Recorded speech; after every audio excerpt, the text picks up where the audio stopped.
그런 이야기도 하시고. 그걸 들었어요? 예, 자다가 이제 악몽 꿔갖고 일어났는데 이야기하는 걸 들었어요. 일용직 노동자인 아버지는 아들에게 충분한 용돈을 주지 못한 것을 미안해했다고 한다. 아빠가 뭐 이런 용돈 좀 덜 줘서 네가 이런 걸 사서도 못 입고 해서 그런가 보다 하면서 미안하다고 하죠. 그런데 합의를 본 지 일주일 후 2차, 3차 고소가 들어왔다. 법무법인에 전화를 이제 내용 들어보니까 여기에 막 민사소송까지 가면 4층, 5층까지도 나올 수 있으니까 그렇게 하긴 그러니까 아버지한테 너무 죄송한 거예요. 그러니까 그런 거 생각하니까 이거 죽어버리면 이제 아빠한테 피 안 가고 나도 좋게 끝나지 않을까 생각에 그런 생각까지 들었어요. 이 건 이외에도 20건 이상의 고소장이 날아올 수 있다는 가능성에 김 군은 주눅 들어 있었다.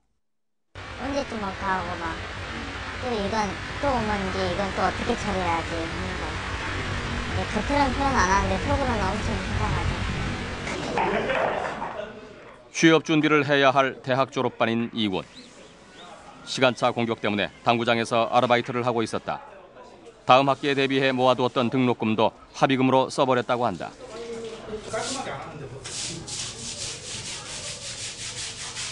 솔직히 이번에 그거 소송 걸려가지고 등록금 준비하는 거 다 써버렸기 때문에 어쩔 수 없어요.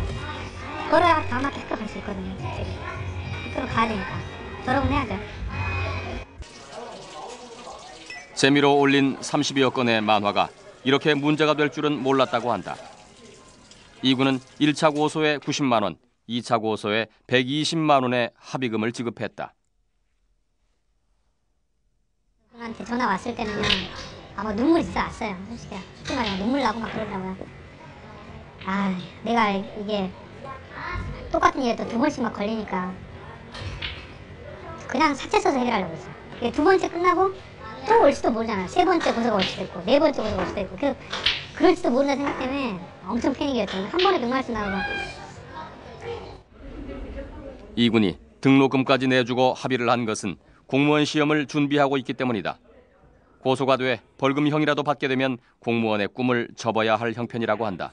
25번이 한꺼번에 만약에 다른 법무법인에 들어오면 어떻게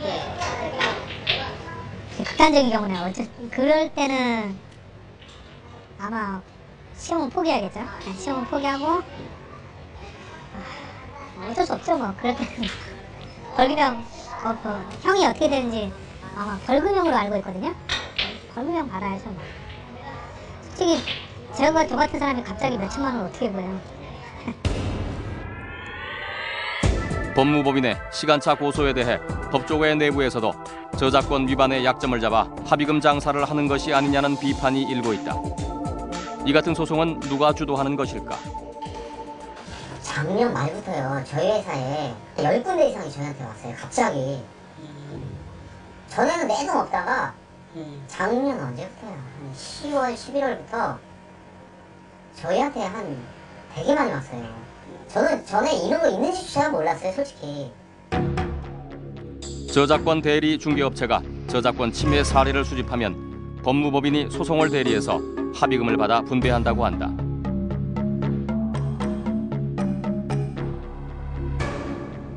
합의금 액수는 어떤 기준으로 책정하는 것일까? 보통 통상적인 업체들이 합의금을 받는 수준이 어느 정도냐 라고 하니까 그때 당시에는 학생들이 한 3, 40, 어른들이 한 50에서 70 뭐 이 정도 얘기를 하더라고요. 그러면 우리는 그때 우리 같은 경우는 학생 같은 경우는 한 30 정도 뭐 어른은 한 50 정도 해서 하되 뭐 여유가 있어서 받아들이는 사람도 있어요. 그럼 그때 케이스 바이 케이스로 유도리 있게 하자 정도까지만 사실 우리랑은 얘기가 된 거죠. 이 회사의 경우는 합의금을 저작권자가 50%, 중개업체가 30%, 법무법인이 20%의 비율로 분배해왔다고 한다. 저작권 업체들 간의 역할 분담과 분배 구조는 저작권법을 돈벌이 수단으로 삼아왔다는 의혹을 뒷받침하고 있다. 합의금 장사를 하고 있다라는 비판이 어떻게 생각하십니까? 물론 뭐가 받아들이다라고 저작자 입장에서는 피해가 있으니까 보상을 받으려고 할 거 아닙니까? 물건 다운로드가 저작권을 모두 사용한 사람들이 잘못했다라고 시각을 하지 잘했다라는 시각을 편법도 동원됐다. 한 법무법인 소속의 변호사가 부인 명의로 법인을 설립해 직원을 모집한 후 저작권법 위반 사례 수집과 고소 합의 등 법률 업무까지 처리하게 한 것으로 밝혀졌다. 경찰은 대표 변호사 등을 변호사법 위반 혐의로 입건했다. 서울 구로경찰서에서 이런 걸 수사해보니까 작년 2월 1일부터 12월 말까지 약 11개월 동안 합의금 들어온 것이 한 70억 들어왔더라고요. 70억. 편법까지 동원해 합의금을 받는 것이 저작권법을 만든 취지냐는 비판도 제기된다. 청소년 이제 애들이 이제 알 수 있는 게 어디 있습니까? 나중에 제가 알려줬을 때 지금 나온 제 청소년들이라도 잘못했으면 처벌받아야 합니다. 청소년들이 범죄하면 처벌 면제하는 우리나라 법이 있습니다. 강경할 뿐입니다. 네, 이 PD. 예. 이른바 시간차 공격 말인데요. 예. 예를 들어서 어떤 사람이 노래 두 곡을 올렸다. 그러면 이게 한꺼번에 고소가 들어오는 게 아니고 오늘은 한 곡에 대해서 또 내일은 다른 곡에 대해서 이렇게 들어온다는 얘기 아닙니까? 당하는 사람 입장에서는 좀 억울하기도 할 것 같아요. 네, 그렇습니다. 현행 저작권법에서는 방금 말씀하셨던 시간차 공격이 가능합니다. 검찰에서도 이 점을 감안하여 기소유예 이전의 것들이라면 정상 참작의 여지를 고려하겠다고 합니다. 그래서 시간차 공격이 들어올 경우 당황하지 마시고 경찰 또는 검찰과 상의하는 것이 필요할 것 같습니다. 네. 전반적으로 저작권에 대한 교육이나 홍보가 부족하다 보니까 더 혼란이 가중되는 것 같은데요. 다음 달부터 저작권 위반에 대한 처벌이 강화되죠. 어떤 내용입니까? 네, 이른바 삼진아웃법입니다. 불법 제작물을 3번 이상 올린 사용자나 3번 이상 게시하는 게시판에 대해서는 상습적인 위반자로 간주해 인터넷 세상에서 추방한다는 것이 그 골자인데요. 현재 이 삼진아웃법을 두고 논란이 벌어지고 있습니다. 지난해 정부는 불법 복제물 삼진아웃제를 도입하겠다고 밝혔다. 사이트를 폐쇄 조치하는 등의 제도적 근거를 마련하는 일도 추진을 하고 있습니다. 그리고 지난 4월 불법 복제물을 올리는 이용자의 계정을 중단시키고 불법 복제물이 올라온 게시판에 대해 정지 명령을 내릴 수 있는 삼진아웃제가 국회를 통과했다.